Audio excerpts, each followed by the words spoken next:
So this lecture is going to focus on, let me just start recording. I'm recording. Okay.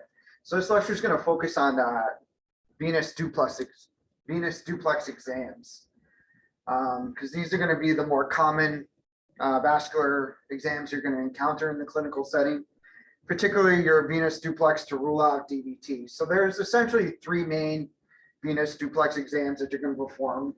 The first is going to be to rule out DVT. You can also put / phlebitis. That's exam one.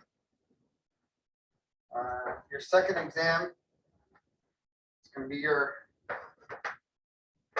venous reflux. And your third is going to be your vein mapping.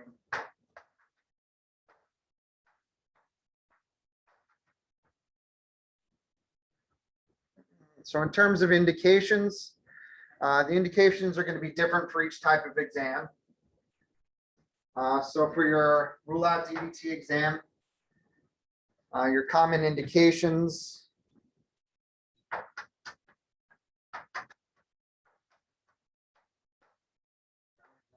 short of breath,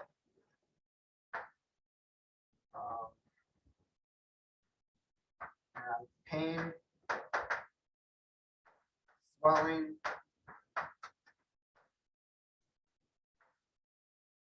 discoloration,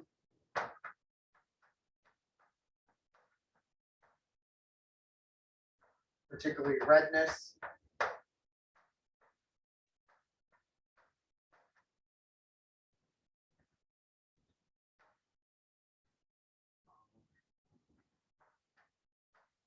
trauma /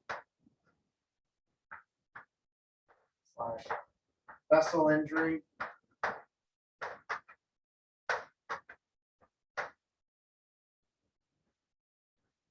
potential indications could be postoperative. So patients just had some sort of surgery, like a knee replacement, back surgery, spine surgery.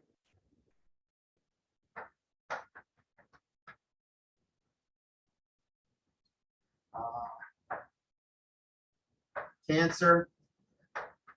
Remember back, there's certain types of cancer that can cause thrombus, particularly are like pancreatic cancer, the digestive tract, like stomach cancer, esophageal cancer, lung cancer, breast cancer, shortness of breath, pain, swelling, discoloration, particularly redness, trauma. So that could be physical trauma or injury, or just injury to the vessel. Patients that are postoperative, cancer patients, bedbound,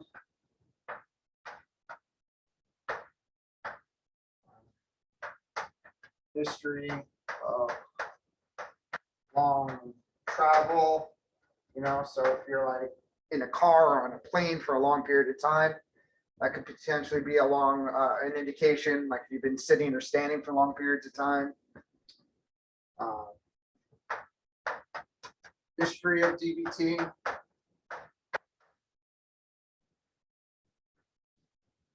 History of PE. History of pulmonary embolism.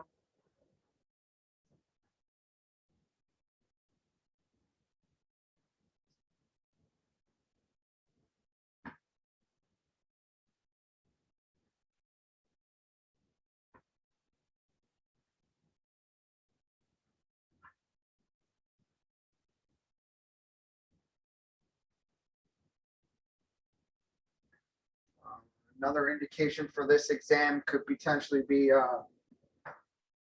CVA, stroke patients with a PFO.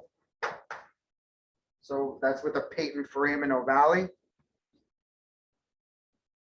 So the reason we do a DVT study is potentially clots from the legs or the extremities could have potentially traveled to the brain by crossing over from the right atria into the left side of the heart, into the left atria through that PFO, that patent foramen ovale, and potentially have produce a stroke in that patient.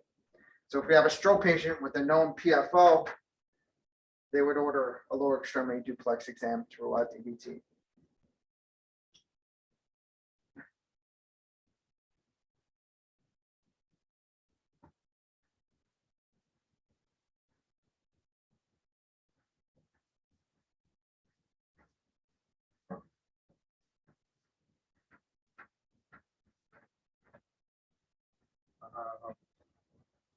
If we're particularly mentioning or speaking of phlebitis, there could potentially be a palpable cord. That could potentially be another indication.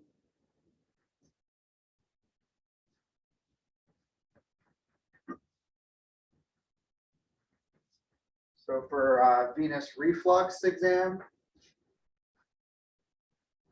so some indications.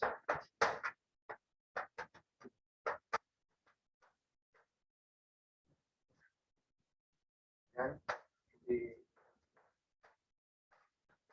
chronic swelling, pain as well. Patients are having lower extremity pain.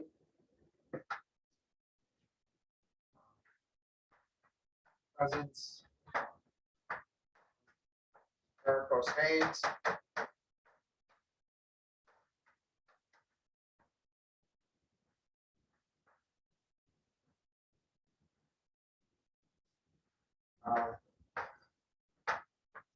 Venous stasis, skin changes / ulcers. So if the patient has venous stasis ulcers or venous stasis dermatitis, that dark brown pigmentation in the gator zone could be an indication for doing a venous reflux test. So chronic swelling, pain, presence of varicose veins, venous stasis skin changes / ulcers.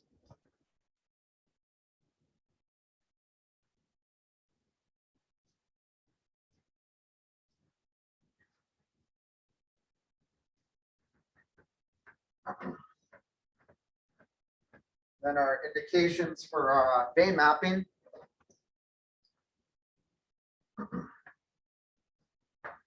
Again, we're going to do vein mapping. This exam is for harvest vein use bypass. So it could be for cardiac bypass.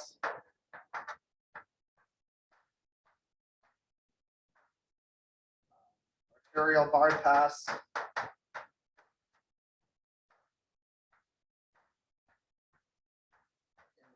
Extremities.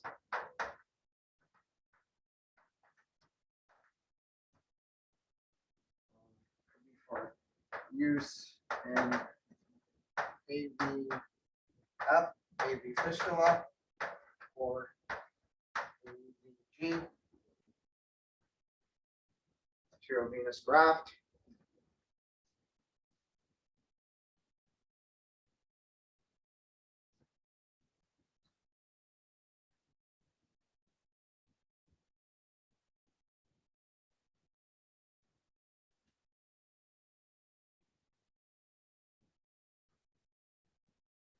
So these are going to be patients with either renal disease. That's when we would do our arteriovenous fistula for dialysis. Could be patients with coronary artery disease.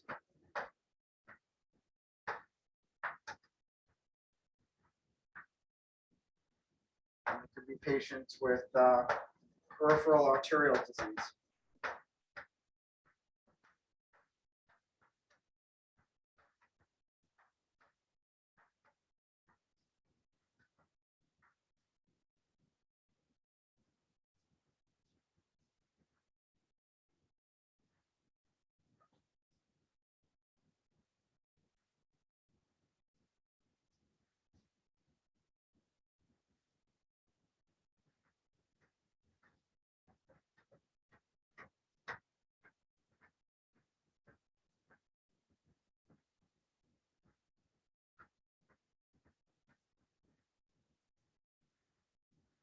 So the vast majority of your studies are going to be for ruling out DVT or phlebitis.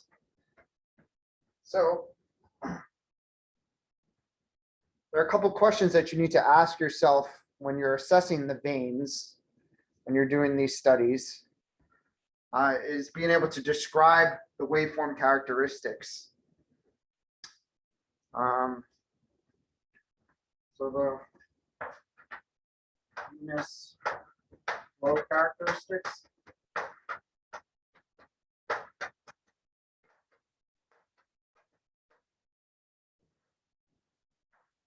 First thing is going to be flow direction. Is it antegrade or retrograde? Flow direction.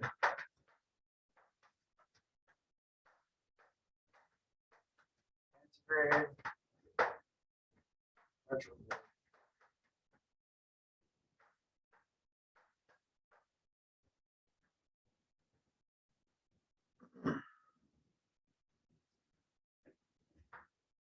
Something called flow pattern.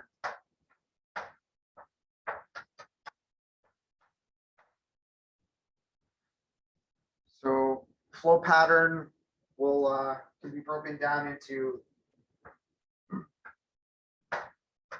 phasicity,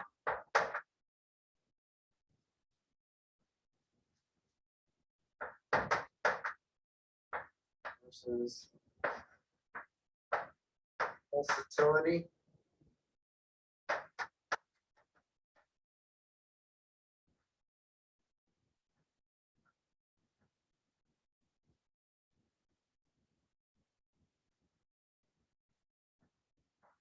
versus continuous.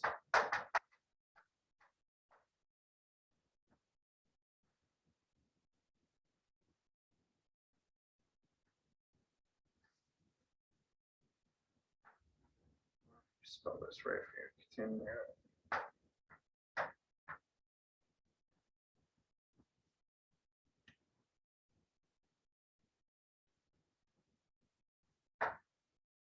And we'll also have some additional modifier terms. So we're also going to look for augmentation,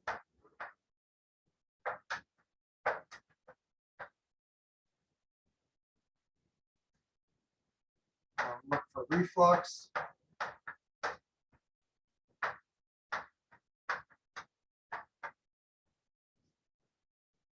and also look for potential fistula flow.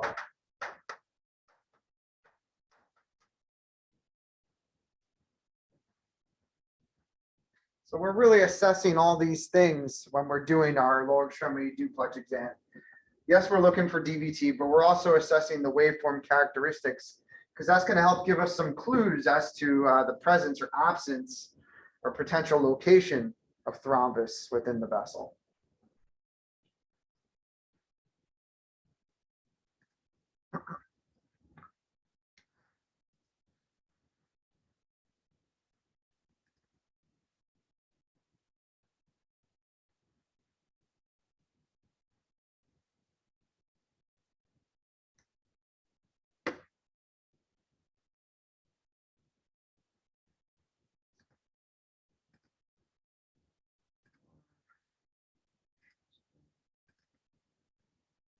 So again, I posted a bunch of pictures for you to review,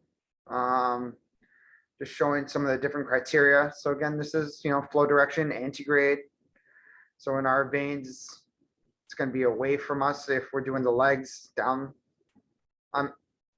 So I mean, I'll try and keep venous flow below the baseline. So we have to know our normal flow direction. So in legs, it's coming up towards the head.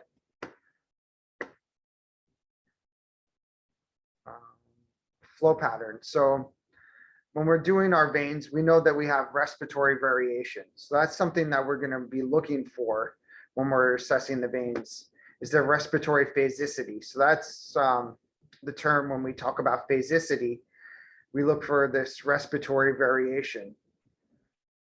So that's why when we're doing our respiratory variation and determining phasicity, it's important to optimize your waveform by reducing your scale so you can really appreciate the phasicity of the waveform. So if our scale is very high and we have a very small waveform, we may not be able to discern, that there actually is phasic variation within that waveform unless it's very pronounced. So by optimizing your waveform, decreasing your scale to make that waveform larger, you can appreciate a greater degree of phasicity within the vessel. So, we have our normal respiratory phasic variation. There can potentially be decreased respiratory phasic variation. Or we can also potentially have a flow pattern that we describe as pulsatile. So this would be an example of a pulsatile venous waveform. So we get pulsatile venous waveforms as a result of cardiac disease. So increased pressures within the right atrium of the heart is going to lead to these pulsatile waveforms that we see. Typically, I'll associate pulsatile waveforms with congestive heart failure.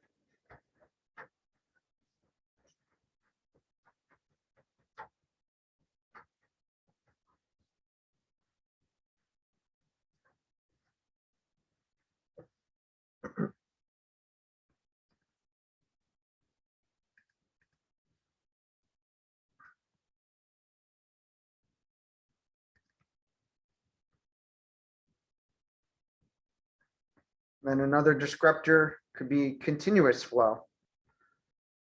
So as opposed to having nice phasicity or respiratory variation, we could potentially see in the extremities continuous flow. So this continuous flow would be indicative of an obstruction from more proximal or upstream that we're not seeing. And we can also potentially have something called regurgitant flow, where we get flow above and below the baseline. So this would be a very pulsatile flow. This is typically seen with severe tricuspid regurgitation. Can also potentially be seen in people as well with congestive heart failure.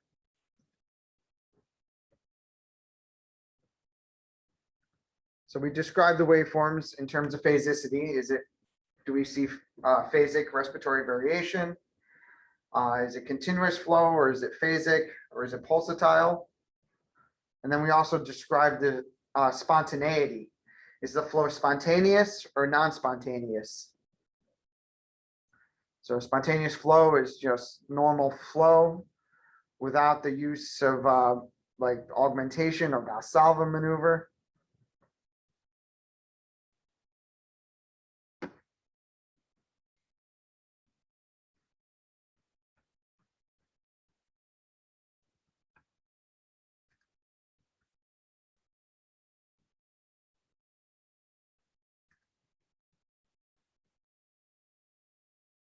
And these are just some pictures, demonstrating what we'd see with our extremity venous study.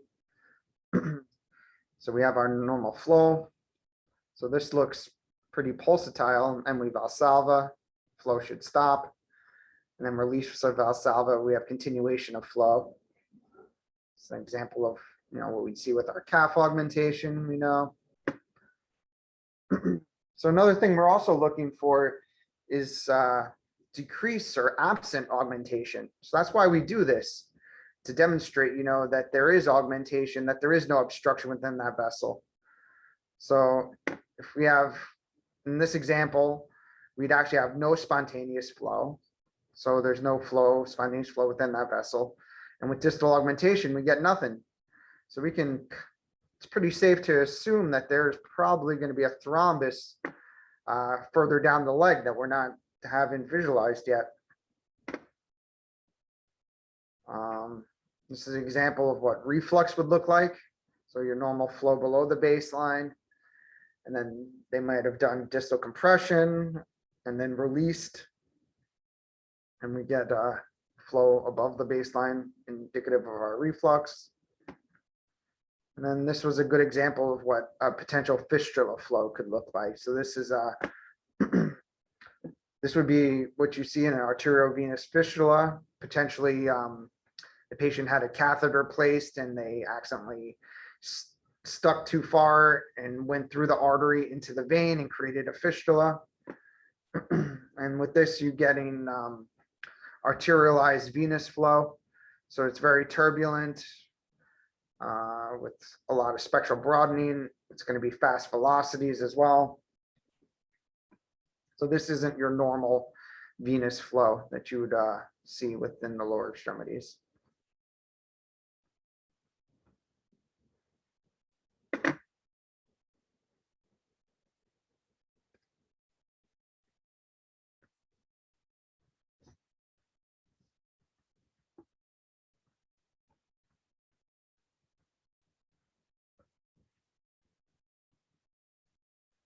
So any questions about that so far? Phasicity refers to that phasic variation that follows respiration. Continuous flow would be essentially the lack of phasicity, so just continuous forward flow. Continuous flow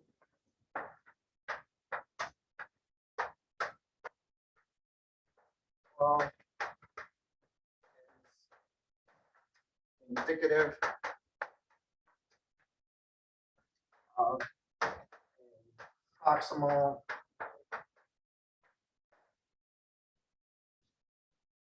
occlusion / thrombus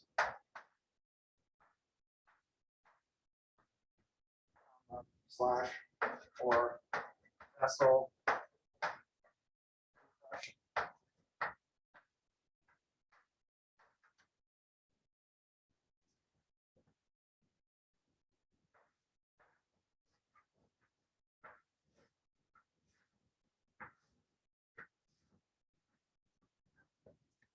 So if I have my IVC,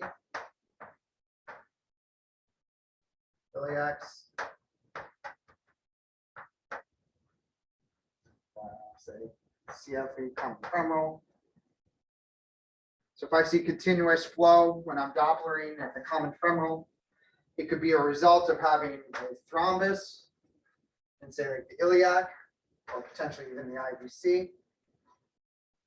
Or it could be an occlusion of that vessel, so it may not be fully, thrombosed, or it may be fully thrombosed, or it could be due to something compressing the vessel up here. So a pelvic mass, a baby even could do that.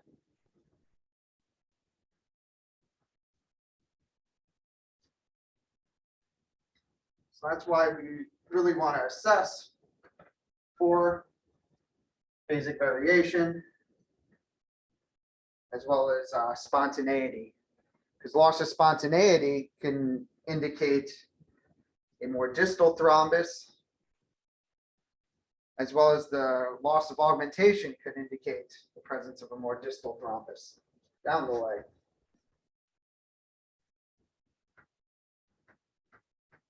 Hey, Dan. Yeah. Will you actually just repeat what you just said? I missed that. I'm sorry. No worries. With continuous flow or the Something about spontaneity. spontaneity. So yeah, so spontaneous flow. So meaning flow that's occurring on its own without having to augment or perform the Valsalva maneuver. So spontaneity, spontaneous flow. Spontaneous flow could indicate presence distal thrombus.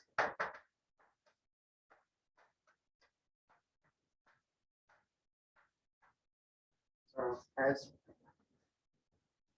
and lack of augmentation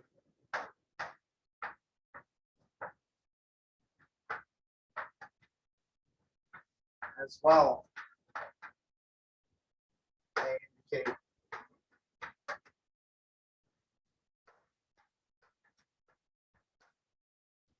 distal thrombus.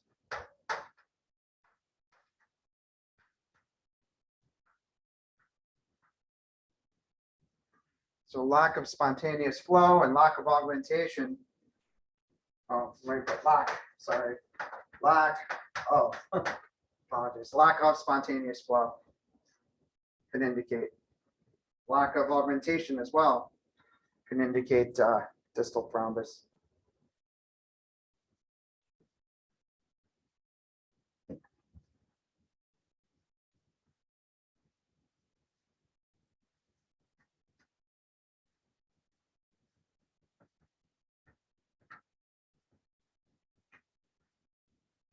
So a lot of labs on their venous worksheets will ask you to check off box, is it phasic? Is it spontaneous? Was there augmentation for each segment that you're Dopplering? So depending on the lab you're in and the worksheet, they may not necessarily ask for spontaneous flow as you get more distal because you start losing some of that spontaneity as you're moving distally.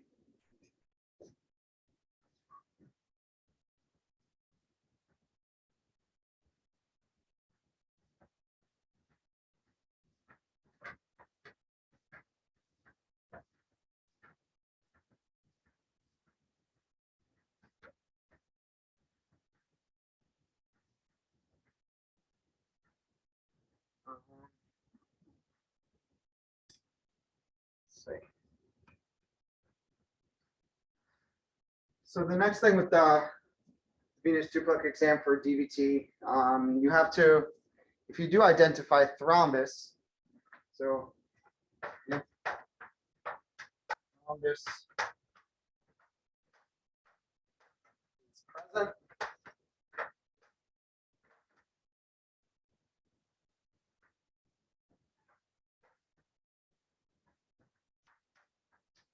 Identify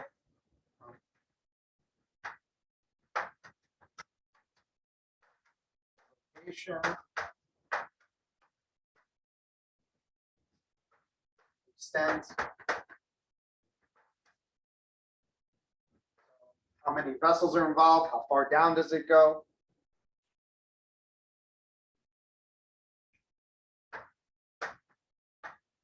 Acute versus chronic.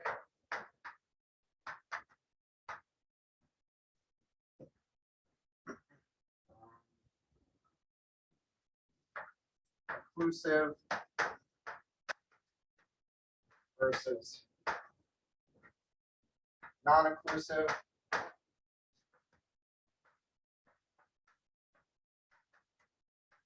Can also be described as partially occlusive.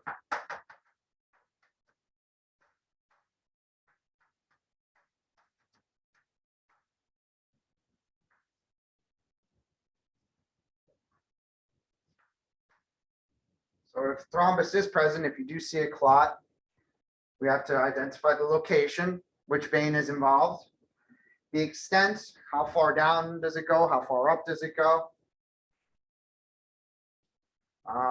Essentially, it's really how far up is the real indicator because clots are going to move superiorly, towards the lung. So they worry more about proximal progression than distal extension.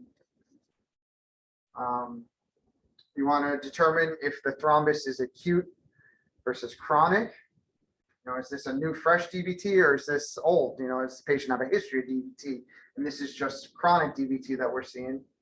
Then they'll ask us to determine if it's occlusive versus non-occlusive, partially occlusive. And then we're also going to describe compressibility as well.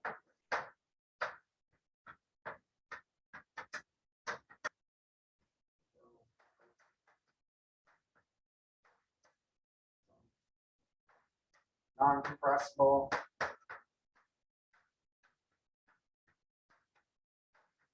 versus partially compressible.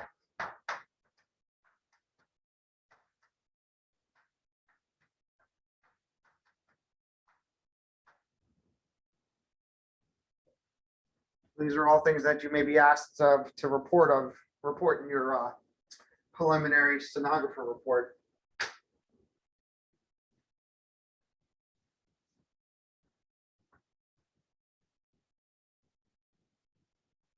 So location's not too bad. You're able to identify which vein it's in. Extent, which vessels are involved. Is it just in the common femoral, or is there, extension into the superficial femoral vein? Is it extension up into the external iliac? Is it at different segments too, for extent? Maybe you see some in the common femoral, and then you don't see clot until you get down into the popliteal as well.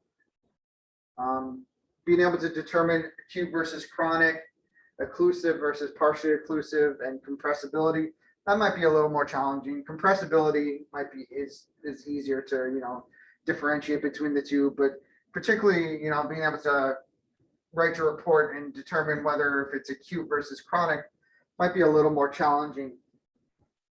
So I uploaded a bunch of pictures onto D2L, just showing different types of thrombus and different scenarios that you might encounter, and then being able to describe the thrombus based on those different parameters.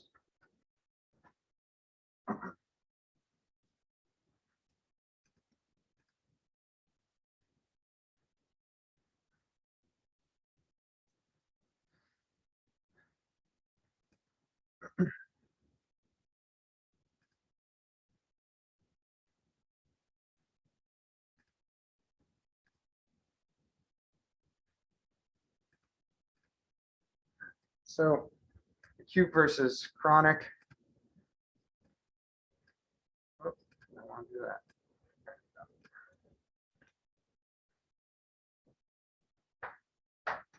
Go over here.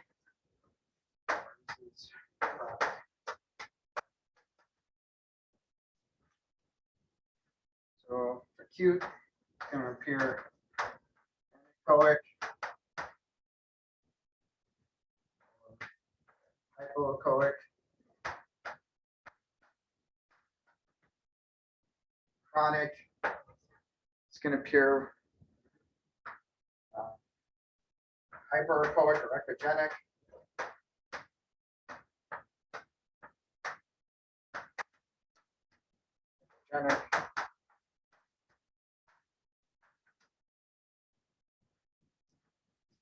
Acute DVT typically appears homogeneous.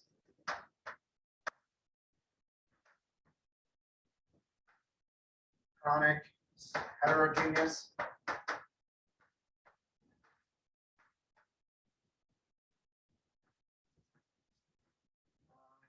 Acute DVT can be poorly attached.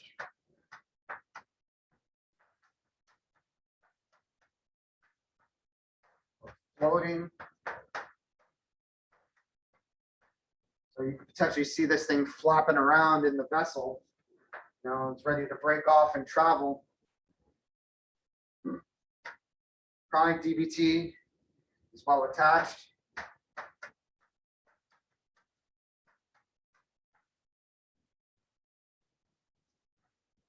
Acute DVT typically has smooth borders.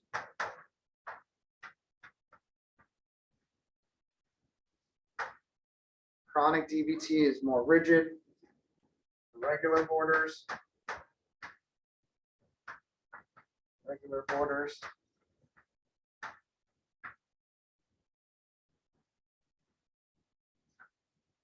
Acute DVT, vessels dilated.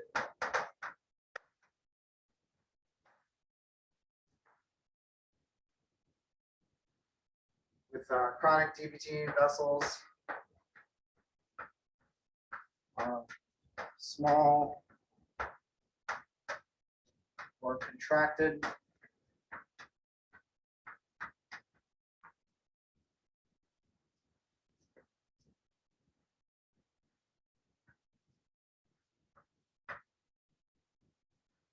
So with acute DVT, there's typically small or absent collaterals. So we may not even see collaterals. Or if we do, they're usually very small collaterals.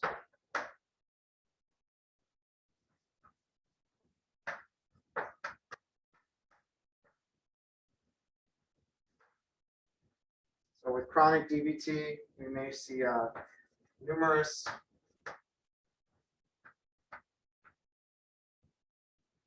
large collaterals.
So this one, what do you guys think? What does that look like? So this first picture is showing without compression, with compression, acute or chronic. Chronic. I was gonna say acute. Don't Cute. look at what that arrow is pointing to. So this is without compression. This is with compression. So that vessel is essentially non-compressible. Oh, that's another thing I forgot to mention too. So acute is going to be non-compressible. That's a good one, actually. I forgot to add that. I apologize. So acute DVT, non-compressible. Chronic DVT is going to be partially to almost totally compressible.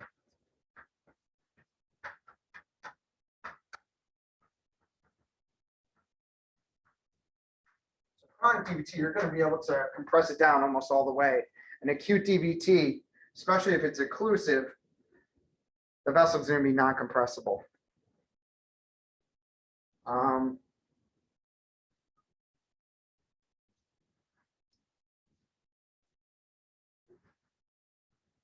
Chronic DVT, we can actually add another criteria too. There's vessel recanalization. So what that means is that vessel now has flow that's returned back to it. So you're almost getting almost full return of blood flow within the vessel. So there's vessel recanalization. So that vessel is now reopened. With acute DVT, there's usually either, if it's occlusive, going to be complete absence of flow, which what we're seeing here, or it could just be partial flow. So you'll see flow actually going around the thrombus. So with chronic DVT, you put your color box on, you may get a complete vessel filling. So the entire vessel may completely fill with color. So you may not appreciate a true filling defect. That means that vessel is, fully recanalized, but there's still that chronic thrombus in it. So this would be this is a acute DVT. So this would be, in the common femoral vein. So this would be the left common femoral vein. We see, the GSV going off in this direction. And with color Doppler, there's no flow. So this is absent flow. So if I had to write this on the report, I would say left common femoral vein is non-compressible with hypoechoic, anechoic to hypoechoic intraluminal echoes seen in absence of color Doppler flow.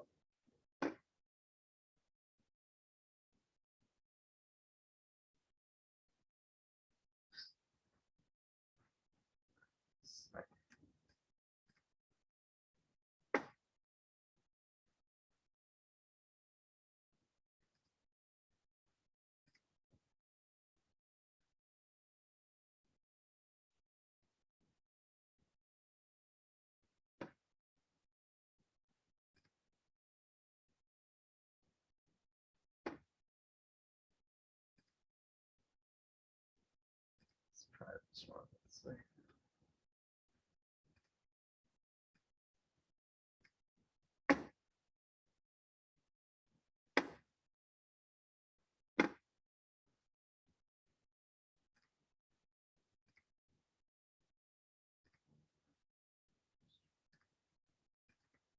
Now, what about this one?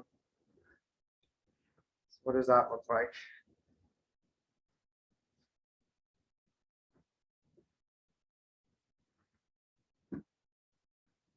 I know we don't have a compression picture on here, but Is it acute? yeah, definitely. That's 100% acute. If you look how big this vessel is, it's dilated. There's no flow getting through here. So this would be an occlusive DVT. So we'd say, if I had to describe on my report, you know, like hypoechoic intraluminal echoes seen within left common femoral vein, extending into left greater saphenous vein with absent color Doppler signals or absent flow. I'm sure this would be non-compressible if I was to try and compress this. I'm sure, like, just looking at it. So this is, you know, this is what your acute DVTs are gonna look like. Vessel's big, it's dilated. All right, let's pull up another one here.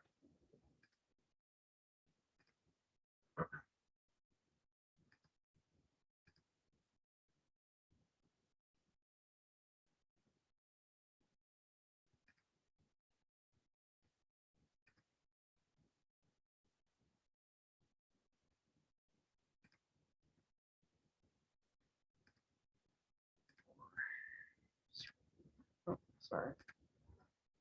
All right. All right. So now this, you can appreciate what a chronic DVT would look like. So in transverse, you see this echogenic stripe going across it. It's a little irregular. You can appreciate the irregularity when you're in long, so you turn in sagittal. So this is what I mean by chronic DVT is almost completely compressible. So you can almost compress this entire vessel down. So this would be a recanalized vessel. So there's flow getting through it now. I think if I raise my color gain a little bit more, you'd be able to get more better flow through here. But you can see the anechoic area is now the recanalized lumen. So there's blood flow getting through this area where it's anechoic.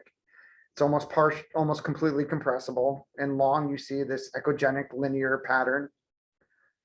It's irregular and recanalized flow. So this would be a good example of what, you know, a chronic DVT would look like.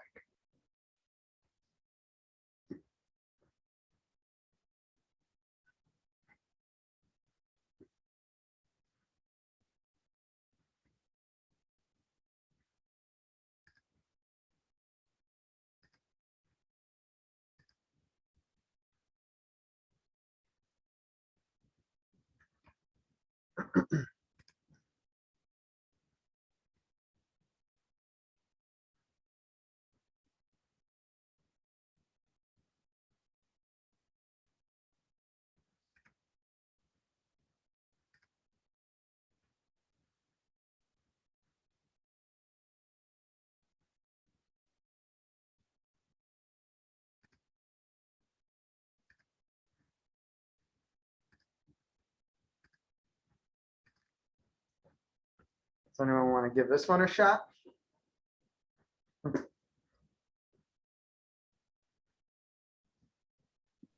Would that be chronic? Looks like it, right? Yeah. Is it not? It's not. This is actually no DVT. So this is actually a valve. So when we compress, we have the annulus of the valve or the attachment of the valve. So when we compress, it looks like it's partially compressible, but we're actually just compressing on that valve there. So we're right in that area of that valve that you typically see, that valve like right at the junction of the GSV there. So when we go on long, we can see these are the two valve flaps. So that's just the valve annulus and then the valve flaps. So you have to be careful when you're also evaluating for chronic DVT. I like to try when I'm getting my images, get away from those valves. Like I know it's a valve. I don't want to show it to the doctor because they may look at this. All they have are these still images. I'm showing them this. They're like, is this really the valve or is this potentially a DVT? And if I'm not seeing it in real time, they may question me and call this, this could potentially be a chronic DVT that I'm showing them. So be careful with your compressions. You want to make sure that vessel compresses all the way down, compresses fully. So if you're in the area of a valve, get away from that valve and try and compress in a slightly different area.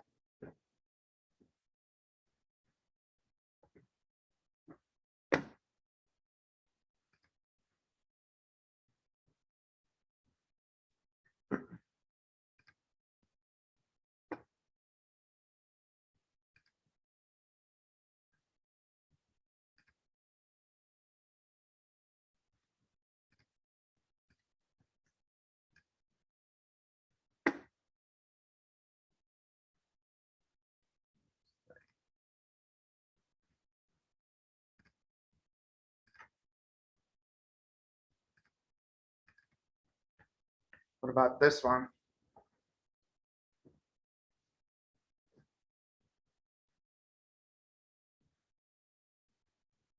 This one's a little tricky, actually. I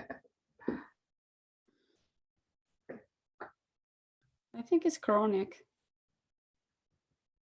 Yeah, there's a chronic component. So this would actually be acute on chronic. So that echogenic line in the middle is your chronic DVT. So this patient probably had a history of DVT, it resolved and was left with this chronic area. But we have acute DVT over here developing along that chronic DVT. So that chronic DVT acts as a nice surface for new clots to form upon.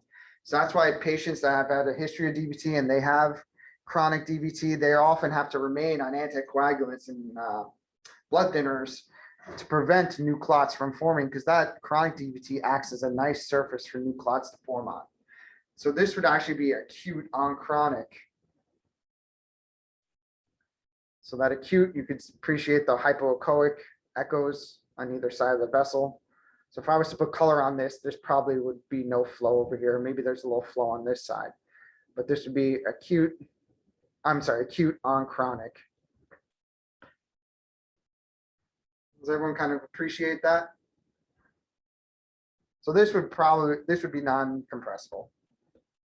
But yeah, so there's definitely a chronic component to that.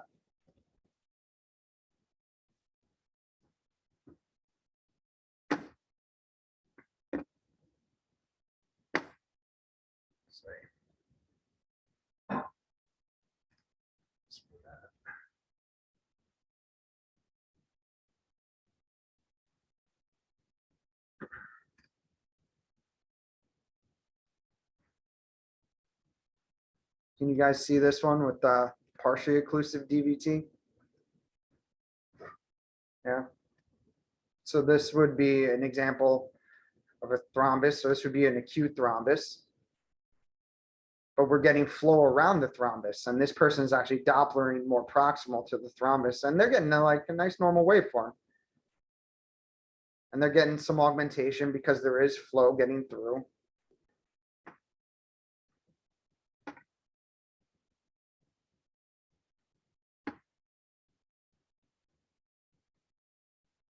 But still, so I would describe this as, so this is right popliteal. This would be a partially occlusive acute thrombus seen within the right popliteal vein, or you could see, like hypoechoic intraluminal echoes seen within right popliteal vein, demonstrating partial flow. If I was doing my compress, I don't have like a pre and post compression, but this would probably be partially or non-compressible. So it looks like it's almost taken up almost all of the lumen.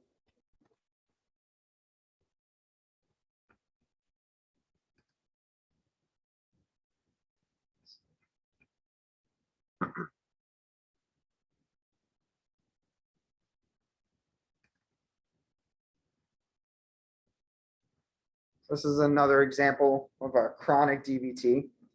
So in transverse, you could see the echogenic linear echoes along that posterior wall of the vessel. You get almost complete compression of that vessel. there's a little segment that's non-compressible.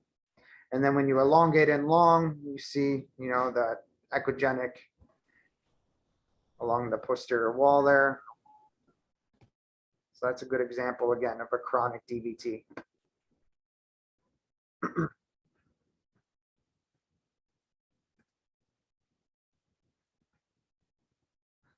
And then if we're doing upper extremities, again, DVTs in the upper extremities are pretty rare. We're more likely to encounter phlebitis as a result of catheters or lines within the superficial veins.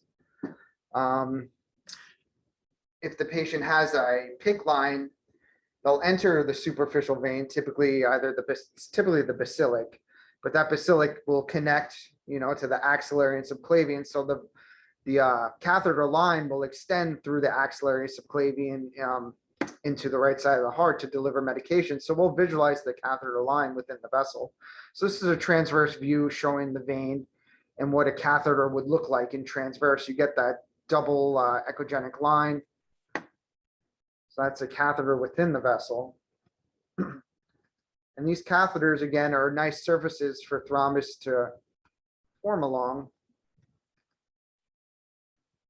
So this is a picture showing catheter within the vessel. So this is in long now, so you can see the line, and then thrombus formation along that line. So with patients that have PICC lines, it's important for us to, you know, really examine the full extent of the subclavian vein, you know, from medial all the way out lateral and the axillary vein to ensure that that line looks clean, that there's no thrombus formation along that line, because this is an extreme case. You can just wind up with little pieces of thrombus starting to develop along that line. So that means that line's starting to become infected and needs to be removed. Hey, Dan. Yeah. I don't know if it's just me, but whatever picture you're looking at, I don't have that on my screen. I Okay. have the one that's the acute and chronic DVT. All right. Sorry. What about? The same thing.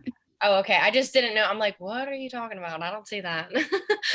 You guys see it now or no? No. All right. Gotta go back. I apologize. Stop share or screen share. There we go. That. Now I see it. Yeah. Thank you. There you go. So you see the echogenic double line. This is your catheter. And then over here, you got thrombus formation along that catheter.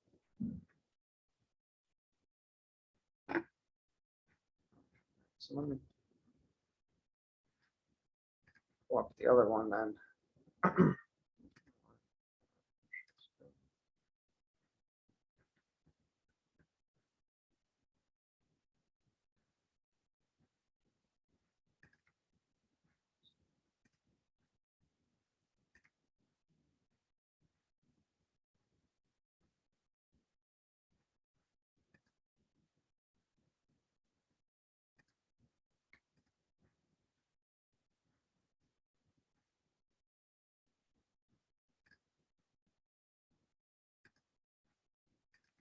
So this was the other one. So this was the transverse view of the vessel showing, you know, what the catheter looked like in transverse.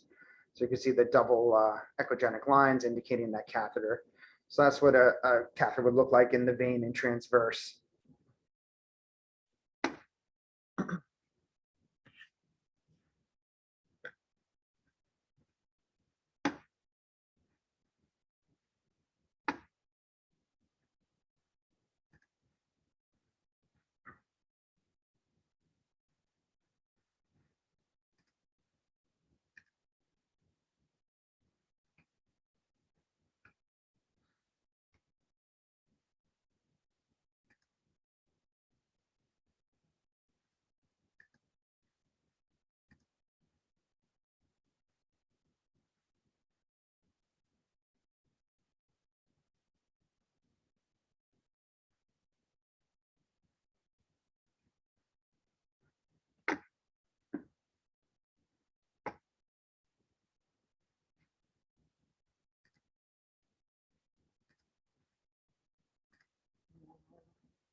So this is just an example of what a preliminary report could potentially look like that you would have to write up.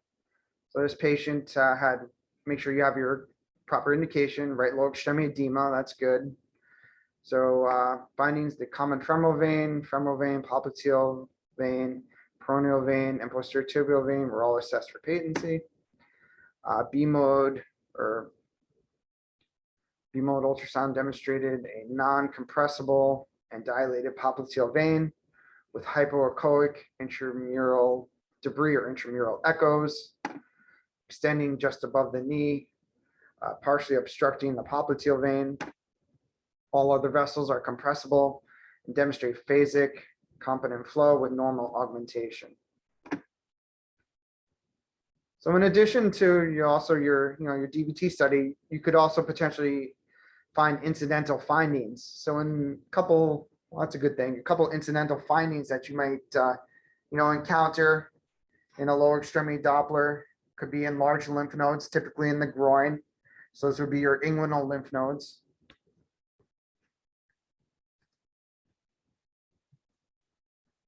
I'll write that. So potential incidental findings.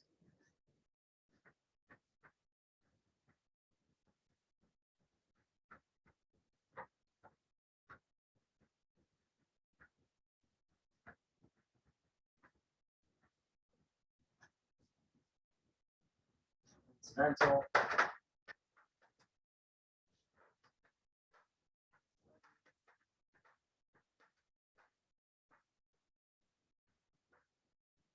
So enlarged / atypical lymph nodes.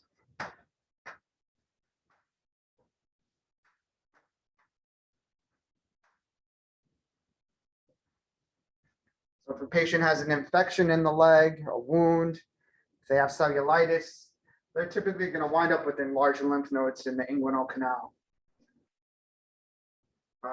Or if a patient has lymphoma, the lymph nodes may look atypical, so document them. You might be the first person to discover that, those abnormal looking lymph nodes, so you never know. So if something looks atypical or if the lymph nodes look enlarged, document them. Other incidental findings, potentially a Baker's cyst.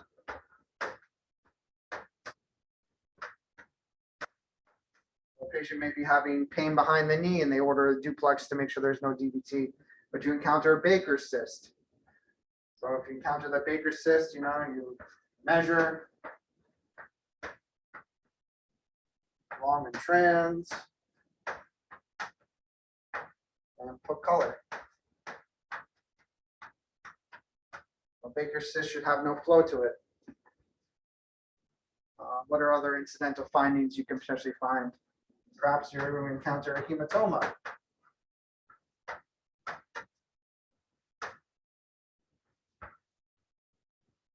You could potentially encounter a mass lesion.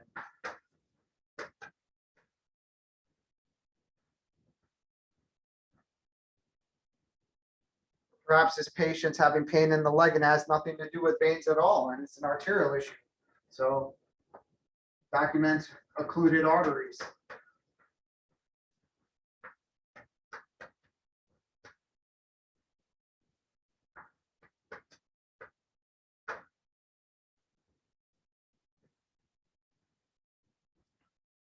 That's why my one vascular lab, they like to do, and when you're in transverse, have your color box on. So you're seeing the artery as well flashing when you're also imaging the vein. So you can rule out an arterial occlusion at that point.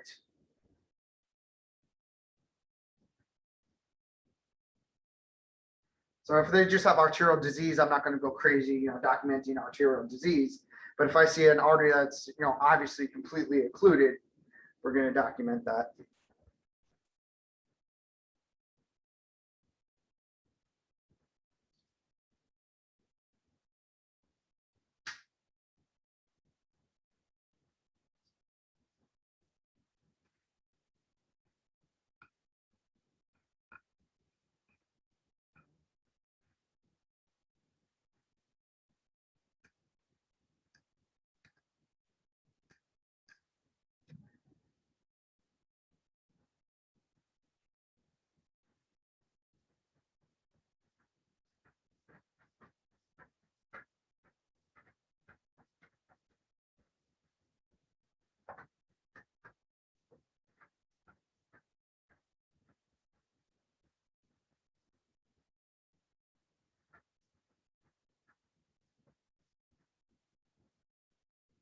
Questions about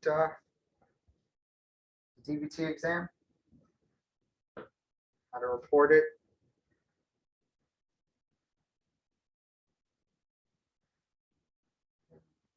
Acute DVT is considered a critical finding. So typically you're going to have to report it to somebody, whether it's the patient's doctor or a nurse practitioner that's on the floor.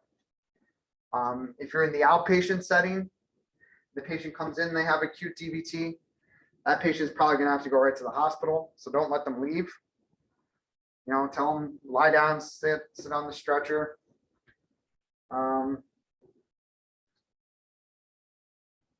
Another thing, if I encounter acute DVT, remember, don't augment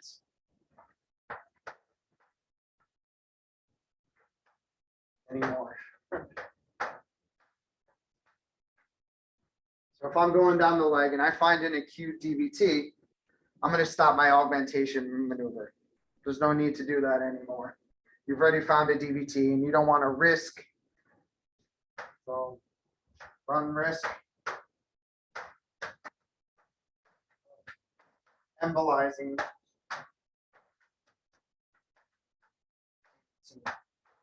So doing the augmentation, you could potentially run the risk of embolizing that DVT. So you don't want to augment anymore once you encounter a DVT. That's why a lot of labs will have you do the compressions first going down the leg, you know, from common femoral down to popliteal. And then you'll at least know, all right, there's no DVT, it's safe to augment. Whereas some labs, you know, they're just working their way down the segments and, you know, they're doing their images, common femoral, augment, you know, you're still getting a little augmentation, might be reduced. And then you get like, you know, say distal femoral and you found a DVT and you've been augmenting that whole time.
So then in terms of the other two, the reflux and the vein mapping, you'll typically do a DVT study prior or in conjunction with those exams, but the reporting is very easy for those. Let's see.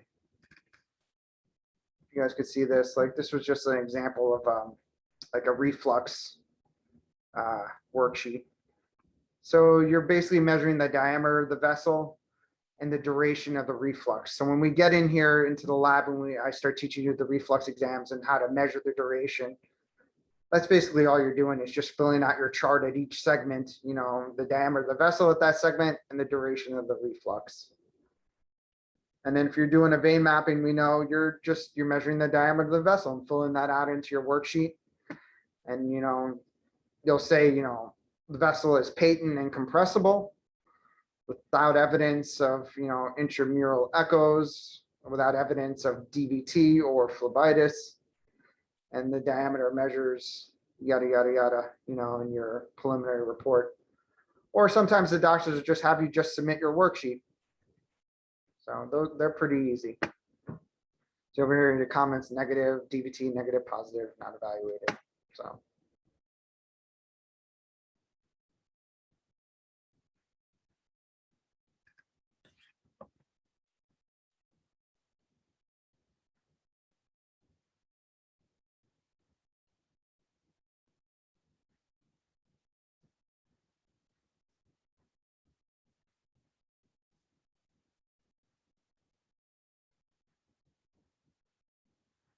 So again, is the vessel for your report, is the vessel non-compressible? Is it partially compressible? Is it occlusive or partially occlusive? Is there phasic variation? So if it's normal, you'll describe normal phasic respiratory variation, a normal spontaneous flow demonstrated within the vessels. All vessels are patent and compressible, demonstrating normal phasic variation and normal augmentation. So it's not too difficult to write out. Personally, I think the abdominal ultrasounds are much harder to write up when you really have to start describing everything sonographically.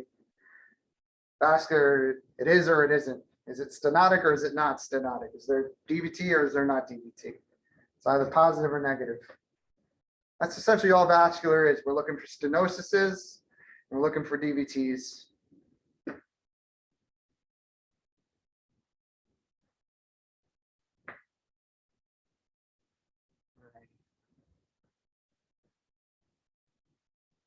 That's it for me. Let's bring your shorts again. We're going to continue working on some leg Dopplers.